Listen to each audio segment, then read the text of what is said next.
Boa noite, gente. Bem-vindos todos aqui ao Auditório Carangola. Hoje nós vamos ter para já desligou. Vai na garganta mesmo.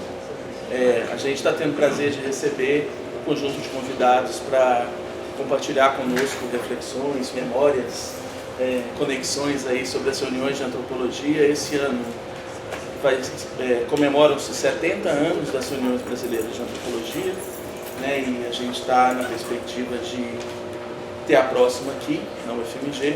Então, nesse movimento preparatório, o grupo responsável pela organização aqui desse encontro, com apoio de PP Gamas por iniciativa de Edivaldo, professora Ana Flávia, professora Andréia,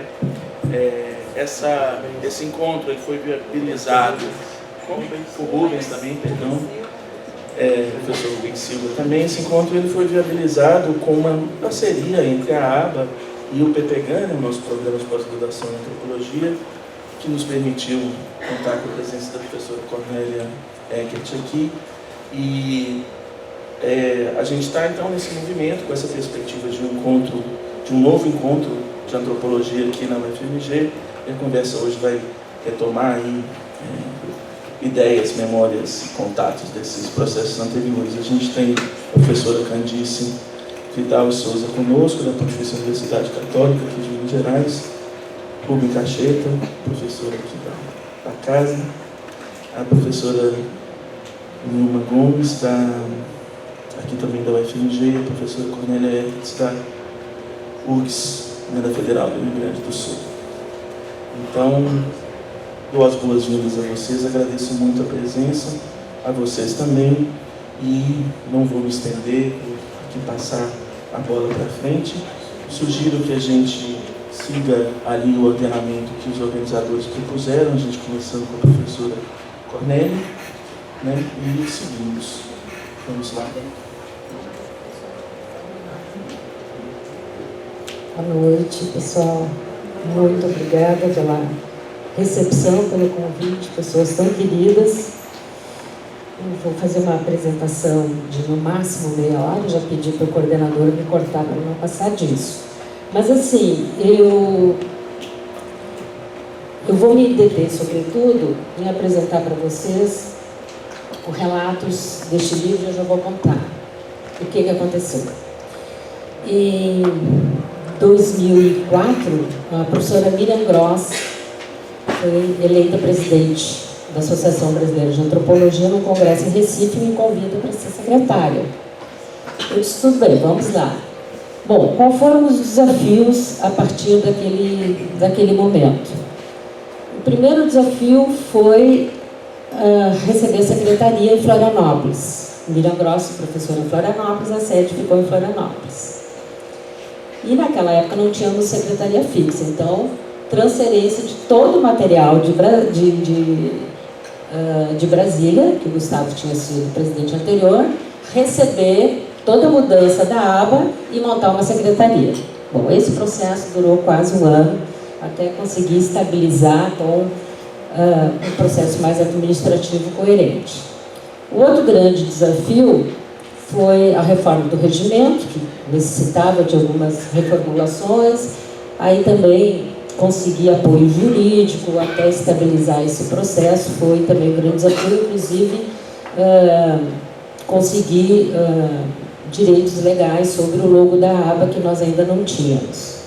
O terceiro grande desafio foi organizar a 25ª Reunião Brasileira de Antropologia, que aconteceu em Goiânia, depois eu conto um pouquinho isso para vocês, e por fim, organizar os 50 anos da Associação Brasileira de Antropologia. E aí, minha gente, eu trabalhei muito, foi muita coisa e eu vou contar um pouco sobre isso para vocês. Acontece que o resultado, então, dessas atividades deram o resultado da organização deste livro, homenagem à Associação Brasileira de Antropologia 50 anos, organizado por mim e pela professora Emília de Godoy, da Unicamp.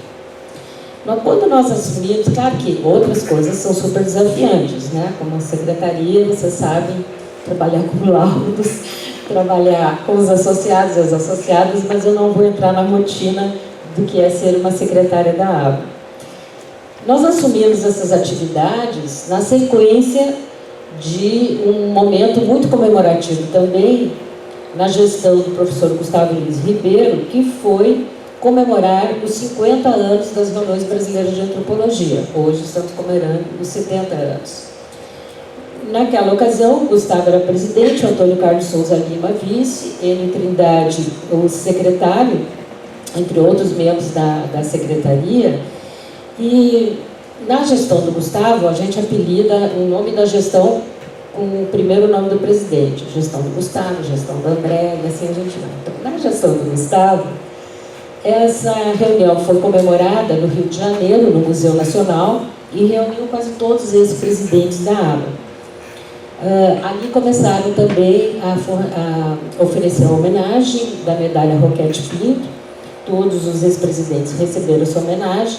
E também foi lançado este livro, produzido, é uma pesquisa da professora Marisa Corrêa, que também foi presidente da ABA de 96 a 97, com uma coleção de fotografias. Essa coleção de fotos e de documentos estão acervadas no acervo Edgar Loyenbrod, na Unicamp, que hoje é o arquivo oficial da ABA.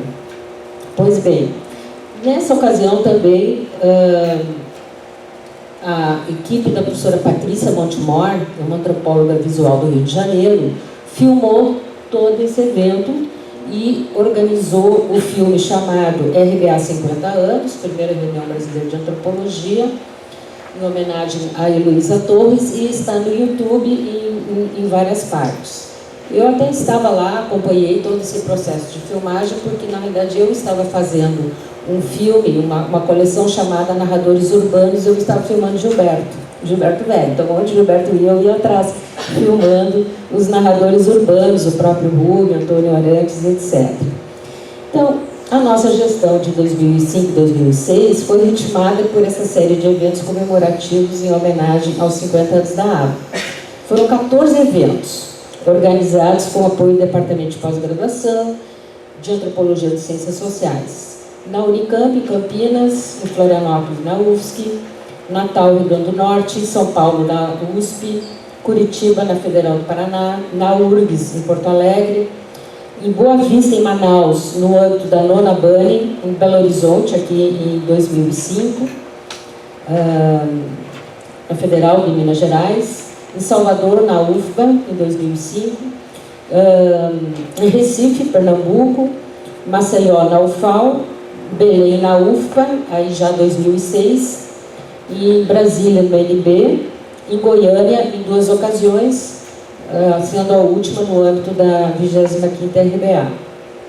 Em todas essas ocasiões, não sei se a Candice vai falar deste momento também aqui em Belo Horizonte, em todas as ocasiões, ou a presidente Miriam Gross ou o vice-presidente Peter Fay participaram, e nesses momentos, bom, alguns eventos eu pude também participar. Pois bem, então o resultado de todo esse conjunto de eventos é que nós temos esses relatos. Uma primeira parte são relatos dos ex-presidentes, num grande evento organizado na Unicamp, onde todos os ex-presidentes fizeram uma manifestação e enviaram seus textos. E uma segunda parte, todos os 13 outros locais, eu que organizei as palestras, as conferências, e por isso então aqui estão reunidas, e é este material que eu vou trazer para vocês de uma maneira mais sintética possível, lembrando que esses eventos foram apoiados pela FINEP, então foi um projeto FINEP, pela ABA, pelas universidades anfitriãs, claro, pela CAPES, LPq e também pelas fundações de amparo à pesquisa. Bom, todos esses depoimentos trazem importantes manifestações, importante destaque, sobretudo para as reuniões durante a ditadura militar, que eu vou dar ênfase, mas também para as reuniões regionais, que eu não vou adentrar muito, mas tem várias que são citadas como fundamentais para a organização dos departamentos e organização dos programas de pós-graduação, como a de 1959 em Curitiba, e na sequência surgem as chamadas ABinhas, a reunião Norte e Nordeste e as reuniões também regionais. Bom, Quase todos os depoimentos vão se referir à primeira reunião brasileira de antropologia. Essa acontece em 1953, no Museu Nacional do Rio de Janeiro. Foi uma iniciativa do próprio museu com patrocínio do Ministério da Educação. Os primeiros preparativos para essa reunião se referem a 1948, quando Clemente Mariani, por parte do Ministério da Educação, designa uma comissão organizadora composta por Álvaro Fonseca, Edgar Roquette Pinto, Arthur Ramos e Luiz Alberto Torres. Bom, essa reunião estava prevista para 1952 e ela não acontece. Aí, na sequência, o novo ministro da Educação, Ernesto Simões Filho, designa uma nova comissão organizadora formada por Heloísa Torres, Roquette Pinto, Eduardo Galvão, Luiz de Carlos Farias, Pedro Lima, Tarcísio Messias. Essa reunião, sim, agora vai acontecer de 8 a 14 de novembro de 53 no Museu Nacional e é considerada a primeira reunião brasileira de anatomia e antropologia, com toda uma parte dedicada à antropologia e por isso que é oficialmente considerada a primeira RBA. A Heloísa Torres, que foi a organizadora mais oficial, ela foi super homenageada nessa ocasião. Os outros organizadores, Eduardo Galvão, Darcy Ribeiro, Edson Carneiro, Bastos de Aves, Maria Júlia de Passos, Manuel Diego Júnior, José Bonifácio Rodrigues, Costa Pinto, Castro Farias. Essa é a equipe organizadora e tinha uma mesa diretora. Essa mesa diretora foi presidida por Herbert Baldus, composta por Tales de Azevedo, Loureiro Fernandes, Manuel Diegues e René Ribeiro. Segundo Tales de Azevedo, que vem a ser o próximo presidente, o objetivo era fazer um balanço dos problemas de ensino de antropologia e as possibilidades de pesquisa e de exercício de atividade de técnicas profissionais, em especial relativas a etnografias indígenas, sobre negros e brancos e aspectos de antropologia física, arqueologia e linguística. Outro tema abordado, segundo o relato de Maria Rosário de Carvalho, foi trazido pelo então diretor do Instituto de Administração da USP, Mário Wagner Vieira da Cunha, com a seguinte pergunta: como pode o antropólogo ganhar a vida trabalhando como antropólogo? Quais as oportunidades de docência, de pesquisa ou técnicos profissionais? Na realidade, diz a nossa palestrante, que o que preconizava era inverter a realidade predominante de docência nas universidades, propondo a predominância de pesquisa como base estruturante das universidades. Mas, na época, os financiamentos de pesquisa ainda eram raros e, claro que isso era um obstáculo à política preconizada, predominando a antropologia acadêmica por muito tempo, se não ainda até hoje. Nessa ocasião, Roquette Pinto é aclamado presidente de honra e são homenageados Arthur Ramos, que tinha falecido em Paris em 49, o Marechal Cândido Mariano Rondon e Gilberto Freire. A professora da Bahia, Maria de Azevedo Brandão, no seu relato, analisa as reuniões precursoras e relata que essa primeira reunião decorreu de uma vontade sedimentada pela intensa correspondência, contatos diretos e muita amizade pessoal entre esses membros, aguerrido núcleo pioneiro de antropólogos brasileiros vindos de várias áreas e não raro da medicina. Marisa Correia cita a iniciativa de Egon Schaden, professor na USP, de organizar a revista de antropologia, que em 56 se torna o órgão oficial da futura associação. Mas, segundo Brandão, a conferencista, ela analisa uma carta recebida por Tales de Azevedo, datada de 30 de maio de 54, escrita por Darcy Ribeiro. E ali o Darcy Ribeiro diz que, olha, acho que a nossa primeira reunião não teve muito sucesso. Aliás, não é nenhum consenso de que tenha havido algum sucesso. Fica no ar esses motivos. A notícia que haveria uma segunda RBA, de 3 a 8 de julho de 55, segundo Josildete Consorte, recém-chegada da Universidade de Columbia, Universidade de Chicago, foi recebida com surpresa e entusiasmo. Tales de Azevedo era o presidente da RBA, seguido da diretoria por René Ribeiro, Manuel Diegues, Frederico Edelweiss e Carlos Ott. Para a nossa conferencista Rosário, o contexto era propício, pois a UFBA era herdeira da Escola de Nina Rodrigues, dito fundador das investigações científicas sobre negro no Brasil, do Manifesto contra o Racismo lançado pela Sociedade Brasileira de Antropologia e Etnologia em 1942. E ainda tínhamos lá a Faculdade Nacional de Filosofia, onde o presidente Arthur Ramos era catedrático de antropologia desde 1939. além de uma forte presença de professores estrangeiros e estrangeiras na Bahia, estudando de modo geral comunidades negras e religião. Quem ajudou financeiramente a segunda reunião foi a UFPA e a Fundação Estadual de Desenvolvimento para a Ciência.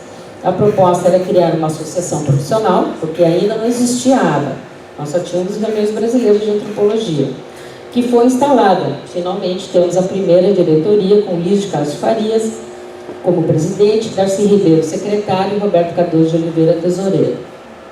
Nesta reunião, 47 pessoas participaram. A programação foi muito parecida com a primeira, predominando pré-história, paleontologia humana, arqueologia, antropologia física, cultural, social, linguística, folclore e problemas sobre o ensino. A Maria Rosário, que estudou as atas da segunda RBA, diz que Tales da Azevedo propunha que o objetivo dessa reunião era estimular o interesse pelas ciências sociais. Dos inscritos, o universo de pesquisa predominante foi a área indígena.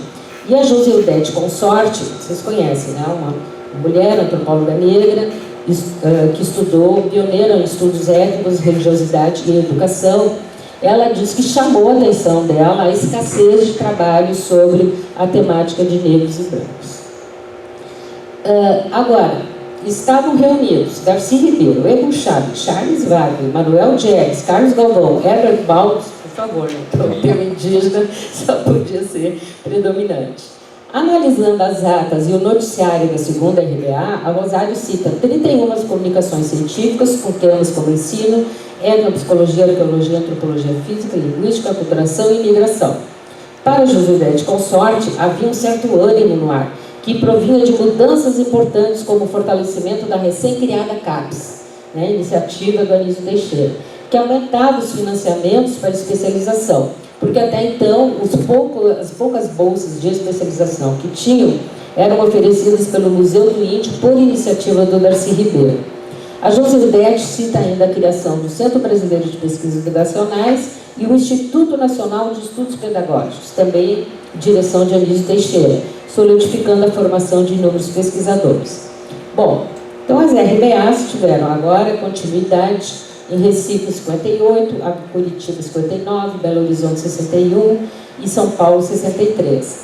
A terceira RBA em Recife foi em 58, contou com 25 participantes e com apresentações já individualizadas. Esse é o texto do Antônio Mota, do Scott e do Renata Tias.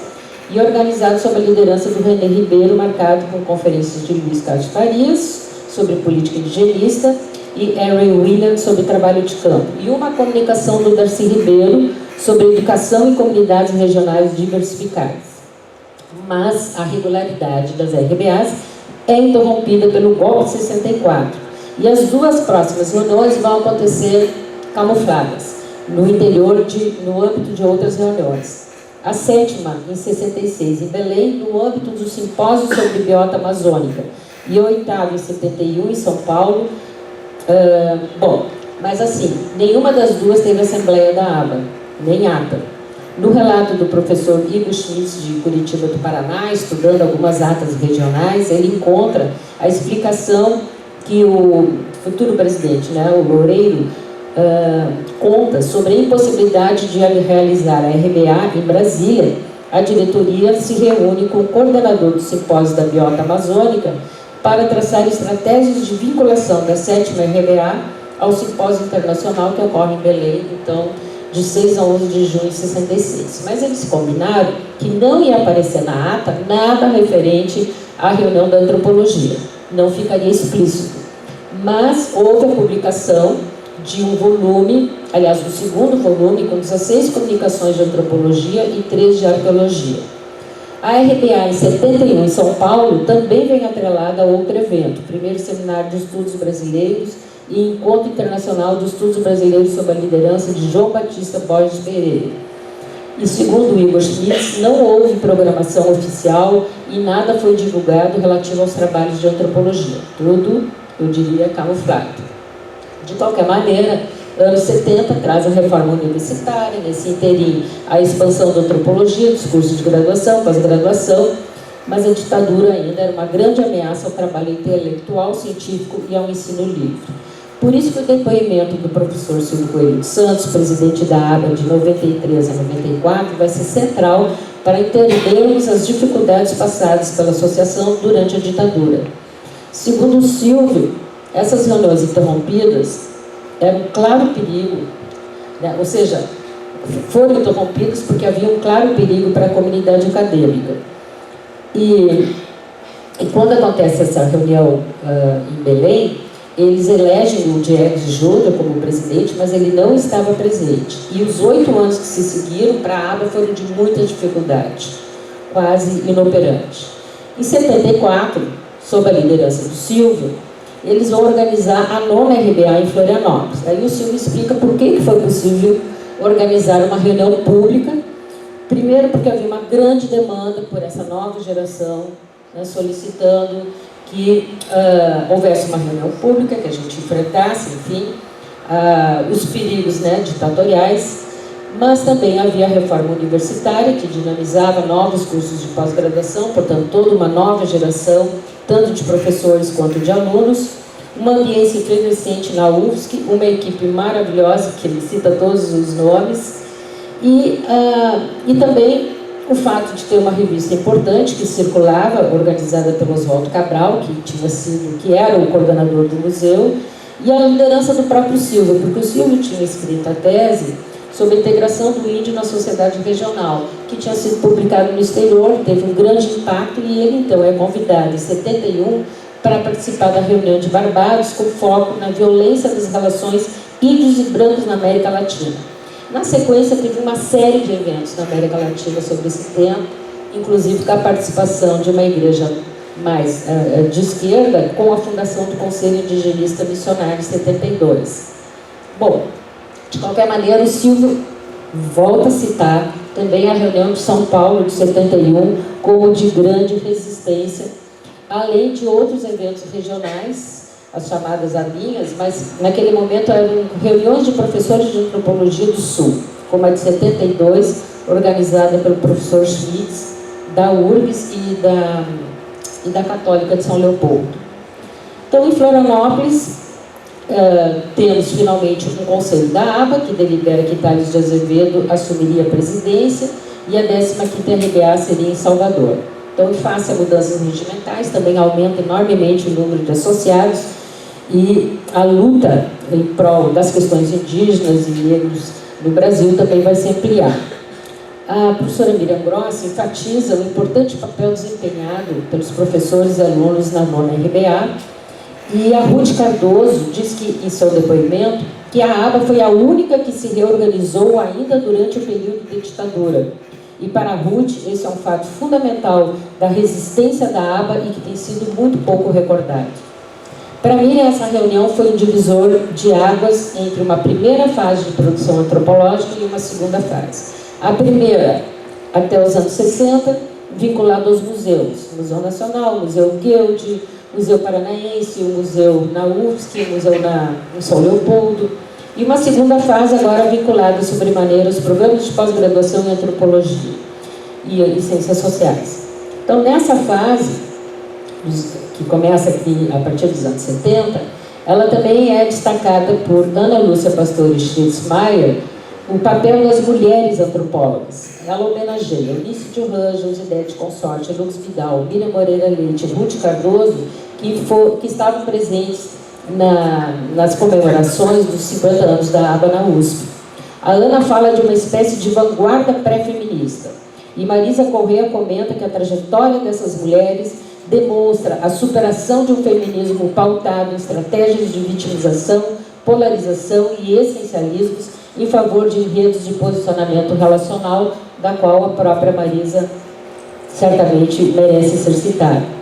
Em 76, ocorre a reunião em Salvador, presidida por Tales de Azevedo, onde assumiria a presidência o René Ribeiro. Bom, mas nesse momento começa uma série de demandas sobre mudanças no âmbito da ABA. Por isso, a reunião de 78 em Recife foi marco. A Josildete relata que a Assembleia foi muito tensa, com pedido de mudanças que viriam a seguir, sobretudo relativo ao processo de escolha dos dirigentes. O Mota e os Koch e o Atias definem que a 11ª RBA foi um divisor de águas. O mundo acadêmico clamava contra a ditadura militar e reivindicava a abertura política e a retomada do processo democrático. Muita tensão entre as posições do tradicionalismo e conservadorismo, que se chocavam com posições de renovação e mudanças que eram as mesmas que mobilizavam o país. Novos temas ganhavam destaque, ao lado do etnologia indígena e do tema sobre campesinato, por exemplo, o tema dos movimentos sociais, o tema do feminismo, uma antropologia política e do desenvolvimento que emergia. A Assembleia Geral, neste momento, foi muito tensa, muito tumultuada, os jovens se revoltavam e reivindicavam mudanças no Estatuto da ABA. E não faltavam críticas ao presidente, então, que era o René Ribeiro. O Luiz Carlos Farias foi eleito à RBA e a sua gestão, a 12ª, ainda aconteceu no Rio de Janeiro, mas doravante as reuniões serão mais descentralizadas. E havia uma reivindicação de que a RBA se aproximasse do modelo da Ampox, de mesas e GTs. Também burburinho, muita gente não queria, mas finalmente, em 86, na 15ª RBA, sob a presidência do Roberto Camilo de Oliveira em Curitiba, a gente passou a seguir esse modelo que é até hoje mesmo. Antes disso, a 13ª RBA foi sob a presidência do Eunício Gilvan em São Paulo e a 14ª RBA em 84 sob a presidência de Gilberto Velho em Brasília, já com novos temas, o tema do patrimônio e o próprio tema de políticas de quilombolas. Nos anos que seguem, a luta pela ABA se complexifica, para usar o termo caro ao Gilberto Velho, né, da complexidade, como nós podemos observar nos depoimentos dos presidentes, da qual eu não vou poder adentrar. Só vou citar algumas questões importantes. Primeiro, houve o tema central vai ser o tema da democratização e modernização, né, uma consciência da importância da profissionalização da associação. As RBAs, doravante, terão a regularidade a cada 2 anos e nos intervalos vão surgir a reunião Mercosul e a reunião Norte-Nordeste, além da reunião equatorial, nos anos ímpares. Também as reuniões internacionais, porque a ABA em 2003, 2004, sob a presidência do Gustavo, vai se associar à WCAA, ou seja, World Council of Anthropological Association, ou seja, nós, a partir daí, da gestão do Gustavo, se deve isso bastante ao seu papel, vai ter uma perspectiva global e uma participação internacional muito importante. Também a ABA se informatizava, eu passei por isso, informatizar toda a documentação da ABA na minha gestão, mas dá para dizer que a primeira RBA informatizada foi a de Gramado, na gestão do Rubens Jorge Oliver, embora eu conheça os bastidores, os problemas técnicos que eu posso contar para vocês. Bom, do depoimento dos presidentes, eu só destacaria a importância de contribuir para a construção da democracia. Todos eles argumentam esse processo. Lembro a participação, pelo menos o João Pacheco de Oliveira, ele vai ser muito elogioso ao esforço da Manuela Carneiro da Cunha, Silvio Coelho dos Santos e Roque Laraia, Roberto Cardoso de Oliveira, na luta por uma aba não partidária, mas ao mesmo tempo com autoridade científica para atuar a favor dos direitos territoriais indígenas na Constituição da Carta Constitucional de 87 e 88. Isso acontece na gestão da professora Manuela, mas com forte participação do presidente Roque Laraia. Finalmente, outras gestões vão se dedicar bastante ao tema do Código de Ética, o Código de Ética da ABA, vai ser revisto bem mais tarde, na gestão da Bela Bianco. Bom, vou pular aqui, só para dizer, finalizando, que eu até hoje sou muito grata aos colegas de Goiânia, tanto da Federal quanto da Católica, na organização da 25ª RBA, que deu muito trabalho, eu estou cansada até hoje. Foi a presidência do professor Manuel Ferreira Lima Filho, mas eu também sou muito grata ao João Rickley, meu colega de Curitiba, que foi o presidente da 32ª RBA, vocês devem ter participado, foi online, mas também deu muito trabalho. Também sou muito agradecida à equipe da gestão da Patrícia Pirma, da qual eu fui vice-presidente, a última gestão. Foi uma gestão muito difícil, muito horrorosa, porque teve a pandemia, teve o pandemônio, todos os dias tinha ataque. A Andrea sabe, você sabe, Ana, nós contávamos com você sistematicamente, participação dos comitês e das comissões, porque sem isso não teria sido possível superar esses 2 anos de fascismo, e eu espero que nunca mais tenha RBA em algum governo fascista. Bom, para isso exige a nossa vigilância, a nossa mobilização, o nosso ativismo. E eu vou fechar com as palavras de Ruth Cardoso. A ABA é uma associação profissional que se levou a sério todo esse tempo. Ela sempre foi uma associação forte e coesa, mas ela também era uma associação muito alegre. As RBAs não era uma reunião na qual se cultivava somente seriedade. Era um espaço de muita sociabilidade. Sigamos assim alegres na solidariedade. Vida longa para a ABA, para as RBAs. Meu obrigado a vocês, meus colegas aqui, tanto da Federal quanto da Católica, e por acolhida nessa comemoração dos 70 anos da RBA. Felicidades e desejo que a RBA aqui em Minas Gerais seja um grande sucesso. Eu estarei aqui, viu? Não vou perder de jeito nenhum. Obrigada, gente. Beijo no coração.